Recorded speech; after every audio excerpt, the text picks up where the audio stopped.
Hello students.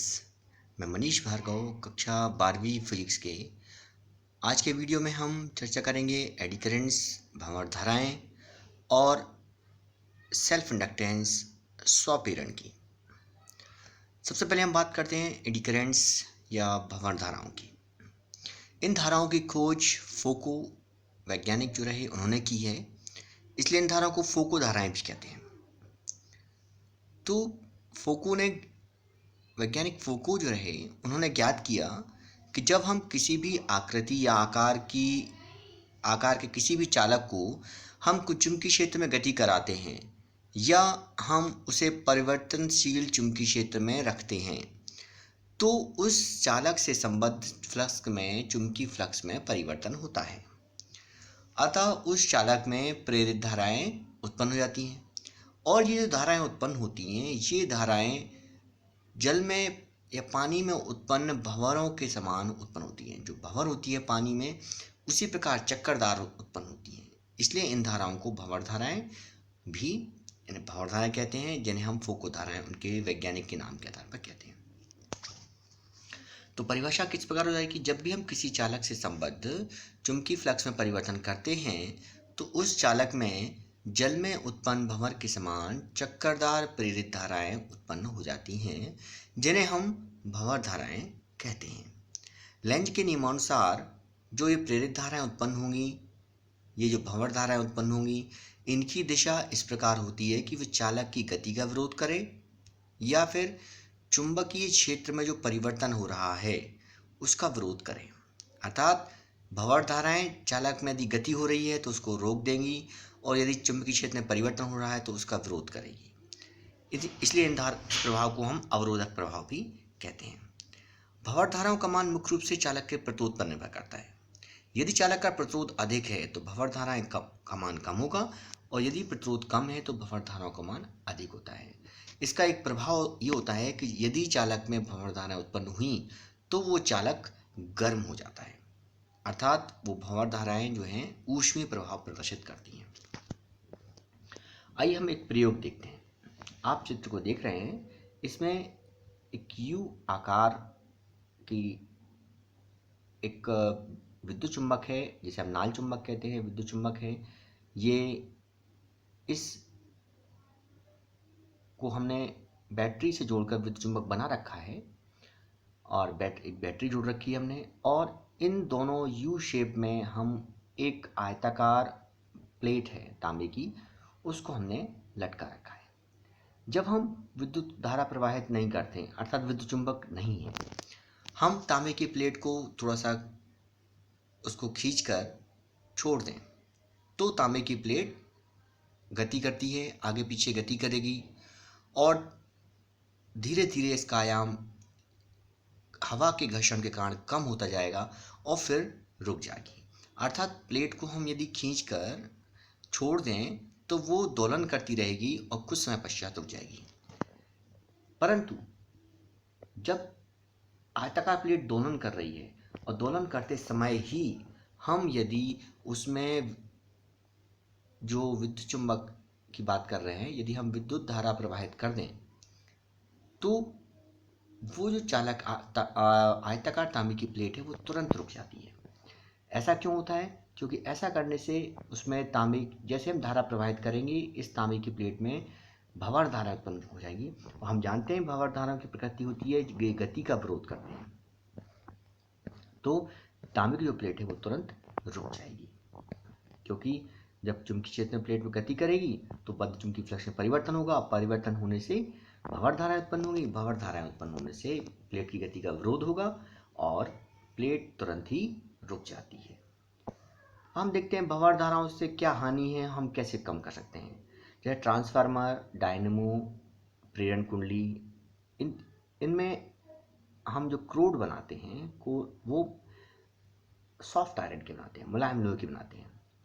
क्योंकि जब इन apparatus में हम प्रत्यावर्ती धारा अल्टरनेटिंग करंट को हम फ्लो करते हैं तो जो क्रोड है उससे बद्ध चुंबकीय फ्लक्स में परिवर्तन होता है। परिवर्तन होने से भंवर धारा उत्पन्न होगी, भंवर धारा उत्पन्न होगी जिससे गर्म हो जाएगी। इस प्रकार विद्युत ऊर्जा का ऊष्मा ऊर्जा के रूप में लॉस होने लगता है। ये हानि है। अब हम इसको कम कैसे करेंगे? यदि हम एक बात ध्यान रखें कि भंवर धारा को हम कभी शून्य नहीं कर सकते, इनका कुछ ना कुछ मान अवश्य रहेगा। तो इसके लिए हम क्या करते हैं, क्रोड को लैमिनेटेड बनाते हैं। लैमिनेटेड कैसे बनाएंगे? हम मुलायम लोहे की पत्तियां लेंगे और लोहे की इन पत्तियों पर हम विद्युत रोधी पदार्थ वार्निश कर देते हैं हम, और वार्निश करने के पश्चात हम उन प्लेटों को, जो पत्तियां हैं, इनको एक के ऊपर एक रखकर आवश्यक मोटाई का बना लेते हैं।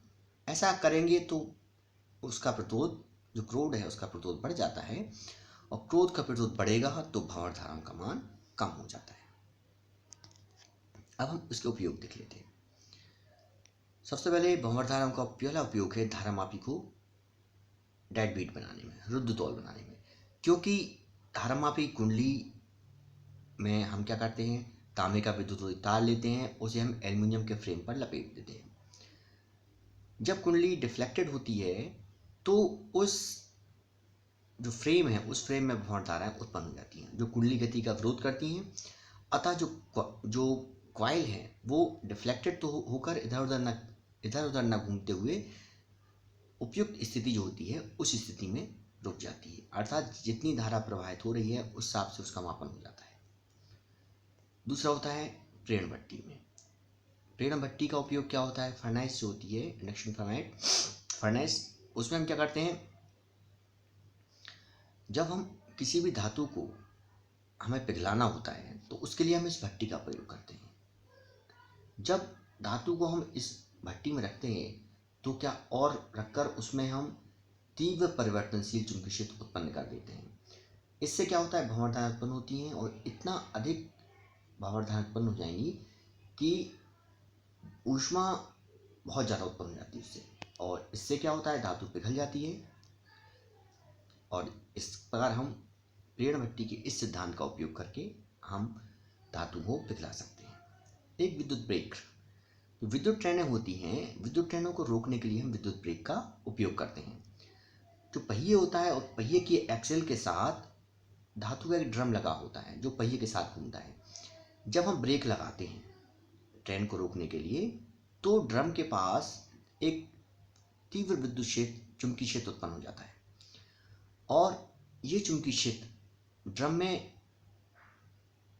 चुंबकीय क्षेत्र उत्पन्न होगा, और जिससे ड्रम में तीव्र भंवर धाराएं, बहुत अधिक भंवर धारा उत्पन्न हो जाएगी, जिनकी दिशा ड्रम की गति करने की दिशा या पहिए की चलनी गति की दिशा विपरीत होती है, और ये ड्रम के साथ साथ पहिए को भी रोक देती है। एक होता है इंडक्शन मोटर, कि जब हम किसी घूमते हुए चुंबकीय क्षेत्र में कोई धातु का सिलेंडर, बेलन रखते हैं तो उस बेलन में भंवर धाराएं उत्पन्न हो जाएंगी।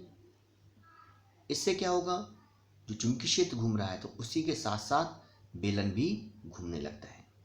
ये प्रेरण मोटर का सिद्धांत है। अब हम देखते हैं सेल्फ इंडक्शन या स्वप्रेरण।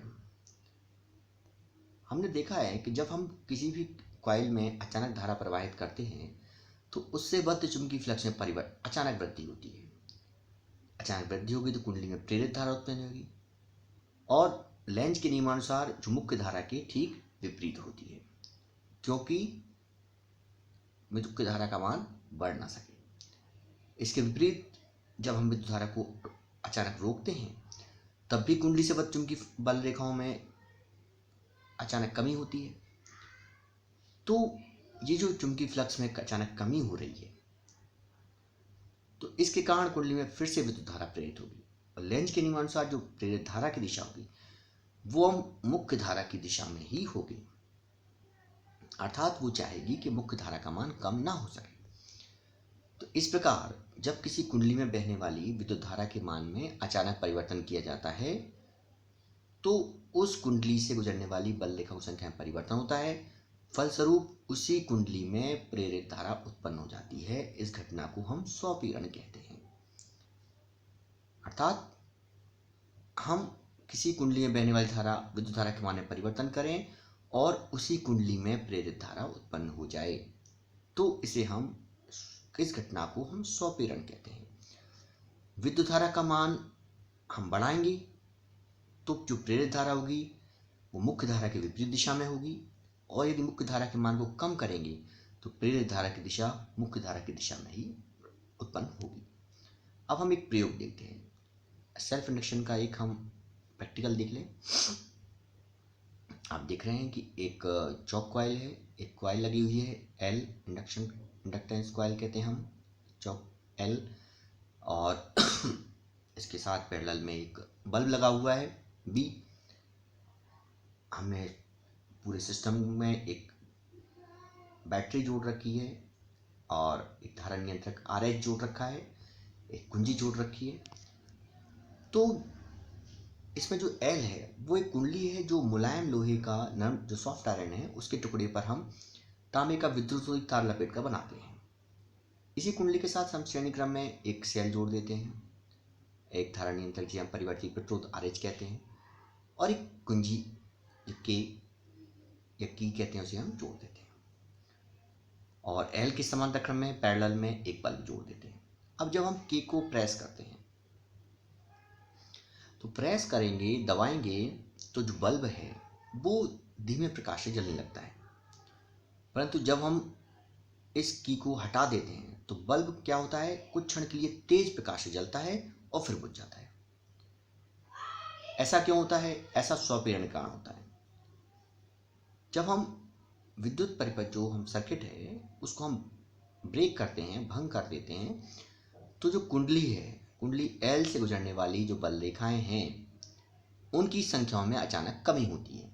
अचानक कमी होगी तो हम लेंज के नियम से जानते हैं कि प्रेरित धारा की दिशा जो होगी वो मुख्य धारा की दिशा में ही उत्पन्न हो जाएगी। तो एक प्रबल प्रेरित धारा उत्पन्न हो जाती है जो मुख्य धारा की दिशा में ही होती है, जिससे बल्ब जो है कुछ क्षण के लिए तेज प्रकाश से जलता है और फिर बुझ जाता है।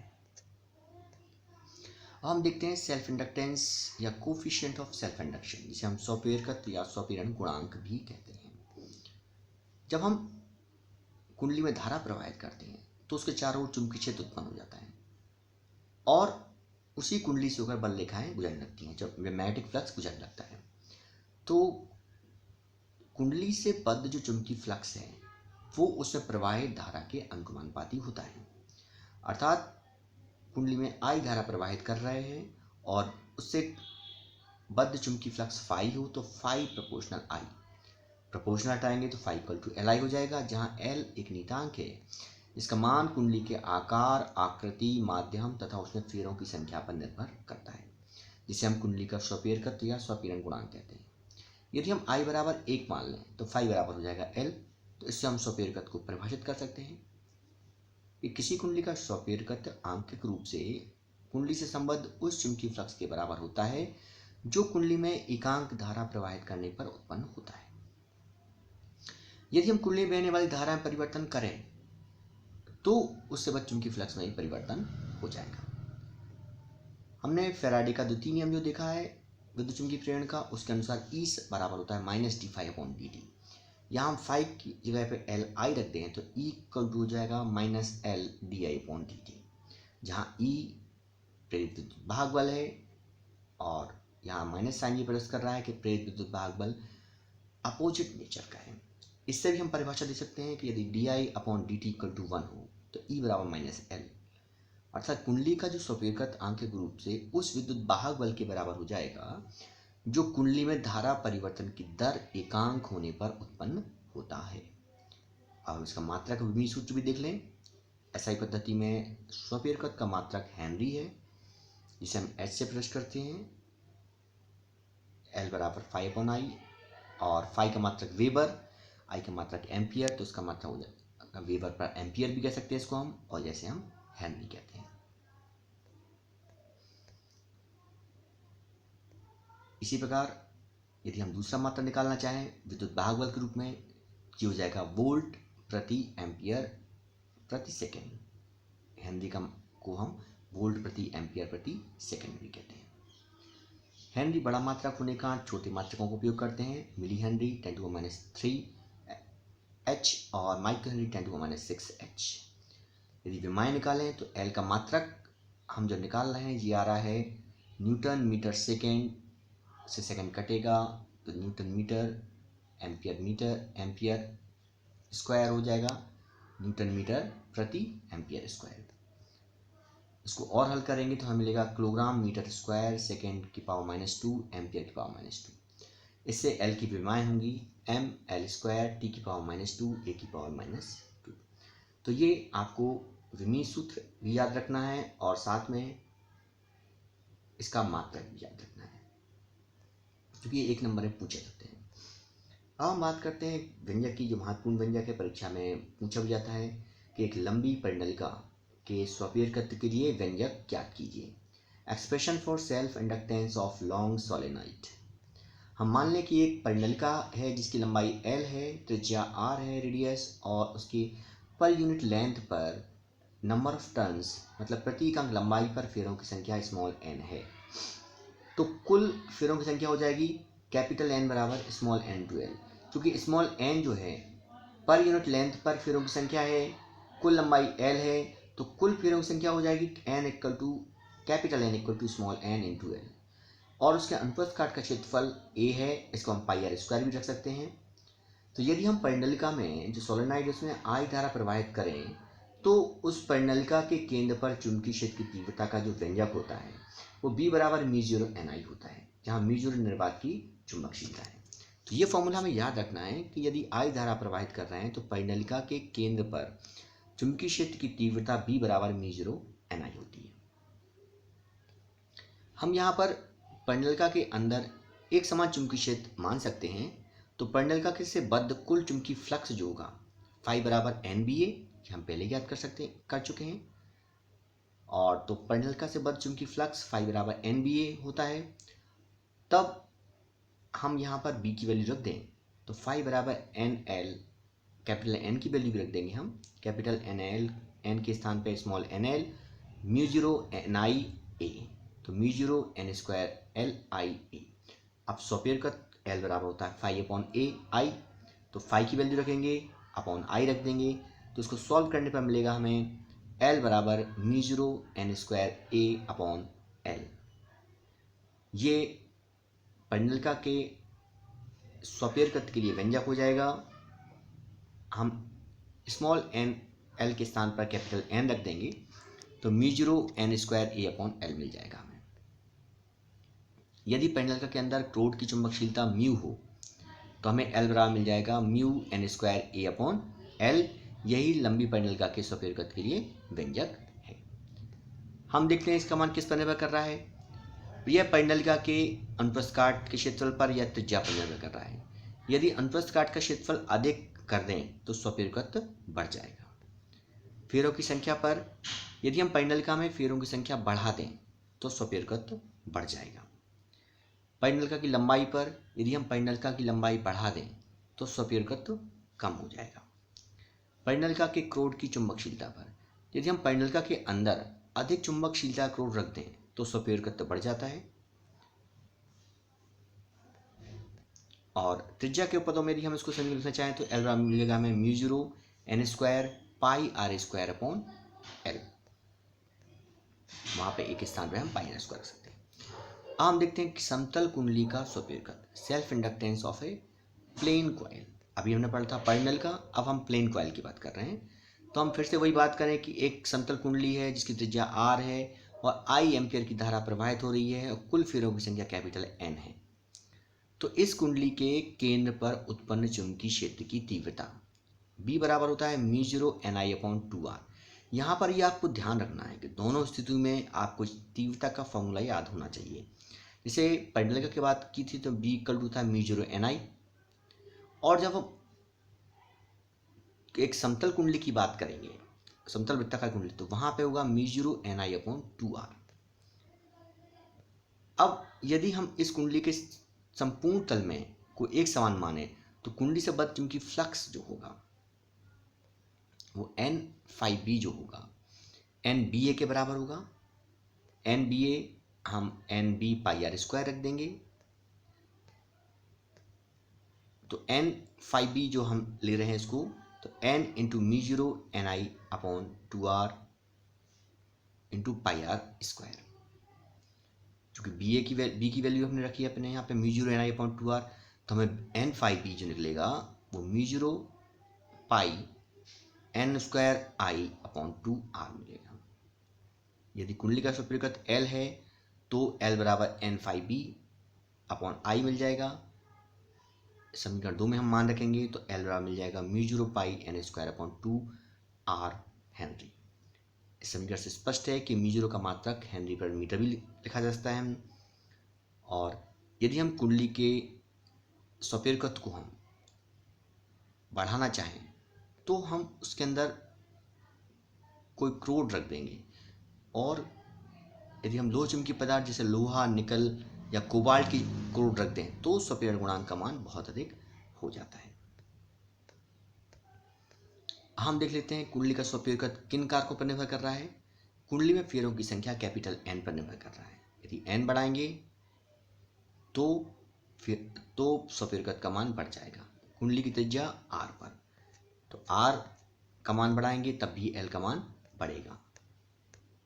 तीसरा, कुंडली के भीतर रखे पदार्थ की चुंबकनशीलता पर। कुंडली के भीतर जो हम पदार्थ रख कर रहे हैं उसकी चुंबकनशीलता पर भी निर्भर करता है। यदि चुंबकनशीलता अधिक है, जैसे लोह चुंबकीय पदार्थ है, तो स्वप्रेरकत्व का मान अधिक होगा।